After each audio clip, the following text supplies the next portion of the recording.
નમસ્કાર, અર્થાત ન્યૂઝમાં આપનું સ્વાગત છે. તો હવે જોઈએ આજના મુખ્ય સમાચાર. જામનગર રેડ ક્રોસ સોસાયટી ખાતે પત્રકારો માટે સર્વ રોગ નિદાન કેમ્પનું આયોજન કરાયું. જામનગર જિલ્લાના પત્રકારો માટે રેડ ક્રોસ સોસાયટી અને માહિતી વિભાગ દ્વારા સર્વ રોગ નિદાન કેમ્પનું આયોજન national school red cross society ખાતે યોજવામાં આવ્યું હતું. આ નિદાન કેમ્પમાં પત્રકારોને લોહીની ટકાવારી, lipid profile, kidney, thyroid, B12 અને વિટામિન ડી, ડાયાબિટીસ, એક્સ-રે, ECGના ટેસ્ટ કરી આપવામાં આવ્યા હતા. જામનગરમાં પત્રકારો માટે યોજાયેલા નિદાન કેમ્પ શરૂઆત દીપ પ્રાગટ્યથી કરવામાં આવી હતી, જેમાં રેડક્રોસ સોસાયટીના vice chairman doctor Avinash Bhatt, પત્રકાર મંડળના પ્રમુખ ગિરીશભાઈ ગણાત્રા, સભ્યો નિરંજનાબેન વેઠલાણી, શ્રી કિરીટભાઈ શાહ, શ્રી ધર્મેન્દ્રસિંહ ઝાલા, શ્રી રાજેન્દ્રભાઈ ભાનુશાળી, શ્રી ભરતભાઈ દવે, શ્રી અરજીતસિંહ જાડેજા વગેરે સહભાગી થયા હતા. આ કેમ્પમાં મોટી સંખ્યામાં જામનગરના પત્રકાર ભાઈ બહેનો તેમજ તેમના પરિવારના સદસ્યોએ ભાગ લઈ તેમનું મેડિકલ ચેકઅપ કરાવવામાં આવ્યું હતું.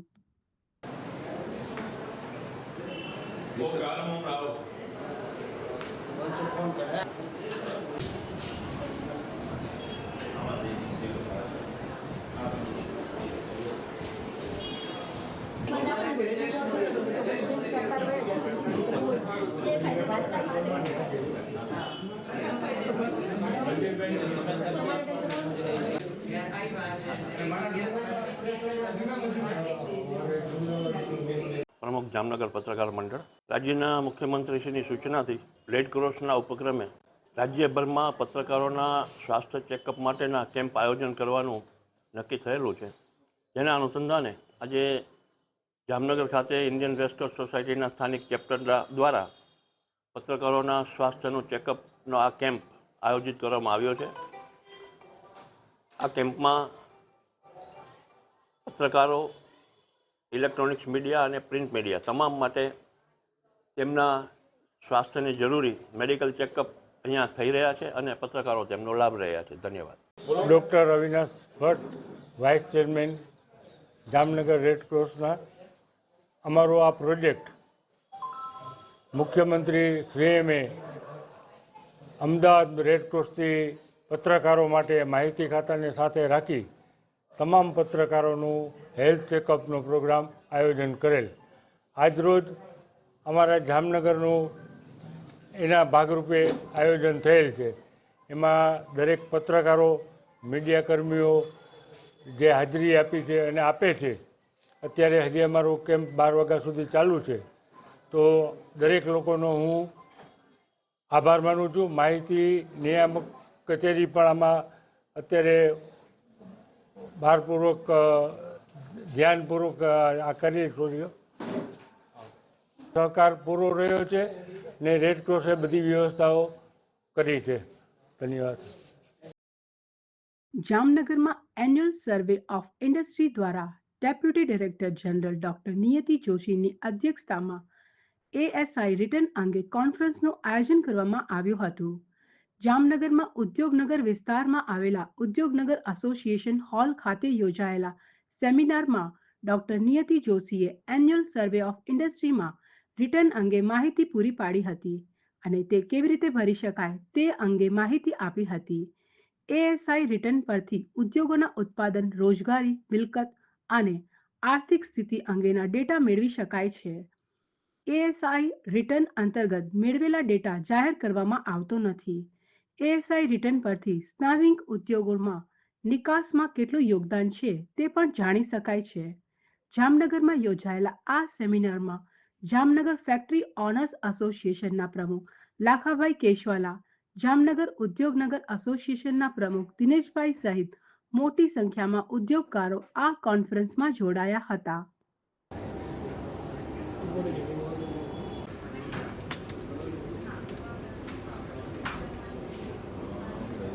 एसोसिएशन द्वारा आज का ये प्रोग्राम में उपस्थित नियति जोशी साहब, deputy director general, Bindal madam, Rathore madam. Earlier director income tax science, there is nothing like that. So data does not go to income tax.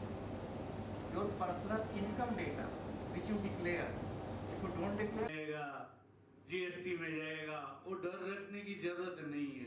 अगर सही डेटा देंगे तभी बजट वगैरह में जो हमारे को जो हम कहीं भी रजूआत करने जाते हैं तो सही डेटा ना होने की वजह से so that the data can be shown internationally and nationally that there is this much of production and there is so much income generation from these factories and they are contributing to the overall gross domestic product. And આજની આ કોન્ફરન્સનો જે હેતુ હતો કે ભાઈ જે brass industry છે એના ડેટા પ્રોડક્શનના ડેટા જે આપણે નિકાસ કરીએ છીએ ડોમેસ્ટિક માર્કેટમાં જે જાય છે એ ડેટા ઉપરથી આપણું બજેટ બને અને એનાથી જે આપણો ગ્રોથ છે એનો પણ ખ્યાલ આવે એટલે ઉદ્યોગકારોને આ સમજાવવા માટે આજનો કાર્યક્રમ માટે ડેપ્યુટી ડાયરેક્ટર જોશી સાહેબ, ચૌહાણ સાહેબ એ બધા આજે જામનગરની લોકલ ઓફિસના સર્વે ઓફિસરો એ બધાએ આજના કાર્યક્રમમાં ઉદ્યોગકારોને કે ભાઈ ડેટા તમે આપો, ડેટા આપવાથી સાચી માહિતી મળે અને બજેટની અંદર વધારેથી વધારે એના ઉપર ધ્યાન કેન્દ્રિત કરવામાં આવે. અડધા ડેટા આપવાથી ઘણું બધું જે ગ્રોથ છે એમાં બ્રેક લાગે અને ઘણા એવા પ્રશ્નો હોય છે કે જે કેન્દ્ર સરકારની અંદરથી સોલ્વ કરવા માટે ડેટા ઓછો હોવાના કારણે માહિતી અધૂરી હોય છે. એટલે અમે કંઈ પણ પ્રશ્ન લઈને જઈએ છીએ ત્યારે અડધી માહિતીના હિસાબે અમારે રજૂઆતની અંદર પણ ઘણી બધી દિક્કતો પડે છે અને બજેટની અંદર અમારી અવારનવાર જે માગણીઓ હોય છે ડેટા ઓછો કલેક્ટ આપવાથી એના પણ પડઘા ઊંધા પડે છે. એટલે આજના ઉદ્યોગના મિટિંગમાં જે ઉદ્યોગકારો ડેટા આપવો એનાથી કોઈ ઇન્કમ ટેક્સ કે જીએસટી કે એને આમાં કોઈ ફરક પડતો નથી કેમ કે જે એની બેલેન્સ શીટ હોય છે એના ઉપરથી જ ડેટા કલેક્ટ કરે છે. એટલે ઉદ્યોગકારોને ટોટલી માહિતી આપી અને સાચો ડેટા મળે તો બજેટની અંદર પણ આનો જબરો બેનિફિટ મળે એટલા માટે આ ધ્યેયથી આજની આ મિટિંગ રાખવામાં આવેલી હતી. Annual survey of industries Bharat सरकार का एक रेगुलर एनुअल सर्वे है जो मैन्युफैक्चरिंग सेक्टर के बहुत अच्छे से कवर करता है जिसका इंडियन इकोनॉमी में बहुत रोल है और इसका इम्पोर्टेंस हमें इस बात से समझ में आता है कि इसका बहुत बड़ा कंट्रीब्यूशन हमारे पूरे के जीडीपी में है. गुजरात एक बहुत अच्छी इम्पॉर्टेंट स्टेट होते हुए जो कि 6% जाग्राफी को और 5% इंडिया के पॉपुलेशन को डिक्लेयर करता है उसमें करीब 8.6% कंट्रीब्यूशन है जीडीपी में. इसलिए मैन्युफैक्चरिंग सेक्टर जीडीपी को कवर करना, उसको अच्छे से कंप्यूट करना, कैलकुलेट करना और कलेक्ट करना यह हमारा बहुत ही इम्पोर्टेंट काम हो जाता है. और इसका मेन पर्पज़ है इसका कि हम इसके कंपोजिशन, ग्रोथ, स्ट्रक्चर जो भी ऑर्गेनाइज सेक्टर मैन्युफैक्चरिंग में हो रहे हैं उसको हमें कवर अप करना होता है. इसके दो पार्ट होते हैं.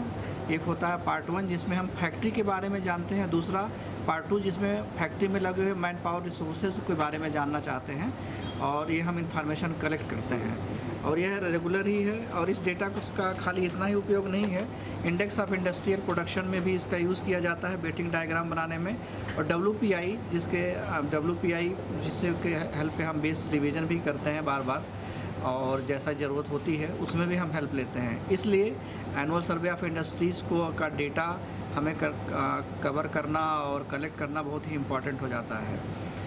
और इसके साथ ही हमारे पास बहुत सारी हाई प्रायोरिटी यूनिट या हाई परफॉर्मिंग यूनिट्स होती हैं इंडस्ट्रीज़ की जिनका डेटा ज़रूरी होता है जो कि 60 से 70% जीडीपी में कंट्रीब्यूशन होता है जीएसडीपी में और ओवरऑल लोकल जीडीपी मतलब गुजरात लेवल का. तो इसलिए हमें बहुत ही अच्छा सहयोग चाहिए होता है और लगातार हमें गुजरात से अच्छा सहयोग मिलता रहा है और हमें पूरी उम्मीद है कि इस बार भी बहुत अच्छा सहयोग मिलेगा. धन्यवाद. નૂતન વર્ષ વિક્રમ સંવત 2081 સ્નેહ મિલન યોજાયું હતું. નવા વર્ષનું સ્નેહ મિલન અને સંગઠન પર્વના સમન્વય સમયે ભારતીય જનતા પાર્ટી જામનગર મહાનગરપાલિકા દ્વારા ઓસવાળ સેન્ટર ખાતે સ્નેહ મિલનનું આયોજન કરવામાં આવ્યું હતું. પક્ષના નેતા હોદ્દેદારો ઉપરાંત NGO, સામાજિક સંસ્થા, કાર્યકર્તાઓ ઉપરાંત પક્ષના સમર્થકો પણ ઉપસ્થિત રહ્યા હતા. સ્નેહ મિલન એટલે કે નવા વર્ષના નવી દિશાઓ, નવા જોશને વધારવાનો અવસર. વર્ષ દરમિયાન પ્રજાહિતમાં કરેલા કામગીરી, આગામી સમયના આયોજનને રજૂ કરવા માટેનો અવસર, તેવું આગેવાનોએ જણાવ્યું હતું. જામનગરના ઓસવાડ સેન્ટરમાં યોજાયેલા કાર્યક્રમની શરૂઆત દીપ પ્રાગટ્યથી કરવામાં આવી હતી. ભારતીય જનતા પાર્ટી શહેર અધ્યક્ષ ડોક્ટર વિમલભાઈ કગથરા દ્વારા સ્વાગત પ્રવચન આપવામાં આવેલું હતું. તેઓએ જણાવ્યું હતું કે આપણે ગત સમય કરતાં વધુ સભ્યો જોડાયેલ છીએ. તેઓએ વધુ માટે જણાવ્યું કે સંગઠન પર્વ દરમિયાન ભારતીય જનતા પાર્ટીના કાર્યકર્તાઓ દ્વારા પ્રાથમિક સભ્યો બનાવવા કામગીરી હાથ ધરાઈ હતી અને જામનગર શહેરમાં 1,35,000થી વધુ સભ્યોએ નોંધણી કરવામાં આવી છે. સાથે સાથે હાલ પક્ષમાં સક્રિય સભ્યોની નોંધણી પણ ચાલી રહી છે. આગામી સમયમાં વોર્ડ નંબર સ્તરના પ્રમુખોની નિમણૂકની જાહેરાત કરવામાં આવશે. સાંસદ પૂનમબેન માડમે દરેક કાર્યકર્તાને સુખમય અને નિરોગી જીવનની શુભકામના પાઠવેલ. કાર્યકર્તાઓની તાકાત શું છે તેવો સત્કાર ગત વર્ષની લોકસભાની ચૂંટણી દરમિયાન થશે, જે બદલ તેઓ કાર્યકર્તાઓને વિશેષથી અભિનંદન પાઠવ્યા. તેઓ જણાવ્યું હતું કે કાર્યકર્તા એટલે કે સક્ષમ તે ચૂંટણી પરિણામો જણાવી આપે છે. એ પરીક્ષા આપણા કાર્યકર્તાઓએ સફળતાથી પાર પાડી છે. ભાજપની તાકાત જ પાર્ટીના કાર્યકર્તા છે. પારિવારિક વાતાવરણમાં દરેક કાર્યકર્તા અડીખમ ઊભા રહ્યા. ગત ચૂંટણીમાં નવો ઇતિહાસ રચવા માટે અને આ લડાઈમાં, આ સંઘર્ષમાં સાથે ઊભા રહેવા બદલ કાર્યકર્તાઓને હૃદયપૂર્વક આભાર માનેલો. તેઓએ જણાવ્યું હતું કે જનસંઘને લઈ પાર્ટીના વિચારોને અક્ષરશઃ નિભાવ્યા હતા. સૌ કાર્યકર્તાઓએ આ વર્ષની શુભકામના પાઠવેલ છે.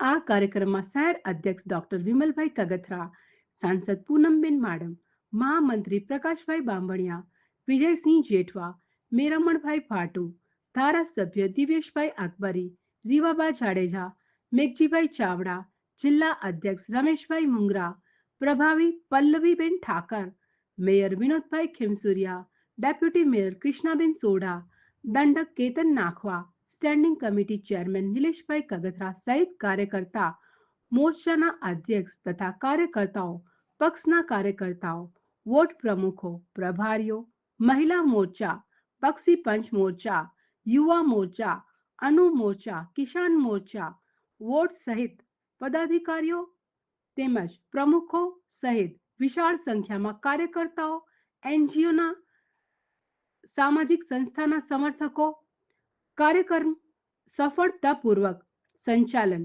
ગોપાલભાઈ સોરઠિયા તથા વસંતભાઈ ગોરી દ્વારા કરવામાં આવ્યો હતો. ભારત માતા કી વંદે વંદે. વિક્રમ સંવત 2081ના શુભ મંગલ પ્રારંભ પ્રસંગે આપણા આ પરિવાર ના આજે સ્નેહ મિલન પ્રસંગે આપ સૌને આ નવ વર્ષની શરૂઆતમાં જ મને મળવાનો આજે અવસર પ્રાપ્ત થયો છે, લાવો પ્રાપ્ત થયો છે. ભારતીય જનતા પાર્ટીની પરંપરા મુજબ દર વર્ષે દિવાળી સ્નેહ મિલન, નૂતન વર્ષના અભિનંદન એકબીજાને આપવા માટે એક ગેટ ટુગેધરનું આયોજન કરવામાં આવે છે. આજે જામનગર મહાનગરના બંને વિધાનસભાના કાર્યકર્તાઓનું એક દિવાળી સ્નેહ મિલનનું કાર્યક્રમનું આયોજન કરવામાં આવ્યું હતું. ઓસવાડ સેન્ટર ખાતે આજે માનનીય લોકપ્રિય સાંસદ બેન શ્રી પૂનમબેન માડમના અધ્યક્ષસ્થાને આ કાર્યક્રમનું આયોજન કરવામાં આવ્યું હતું. આ તકે આ કાર્યક્રમમાં જામનગર મહાનગરના બંને ધારાસભ્ય શ્રી દિવ્યેશભાઈ, રીવાબા, કાલાવડના ધારાસભ્ય શ્રી મેઘજીભાઈ, માનનીય મેયર શ્રી, સૌ ચૂંટાયેલા પ્રતિનિધિઓ, સૌ સંગઠનના હોદ્દેદારો અને બૂથ સુધીના તમામ કાર્યકર્તાઓએ સાથે સુખ દુઃખની વાતો કરી, એકબીજાને શુભેચ્છાની આપલે કરી હતી અને ત્યારબાદ સાથે ભોજન લઈ અને સૌ છૂટા પડ્યા હતા. તો આ હતા આજના મુખ્ય સમાચાર. અમારી અર્થાત ચેનલને ફેસબુક, યુટ્યુબ ઉપર લાઈક કરો, શેર કરો અને સબસ્ક્રાઇબ કરો.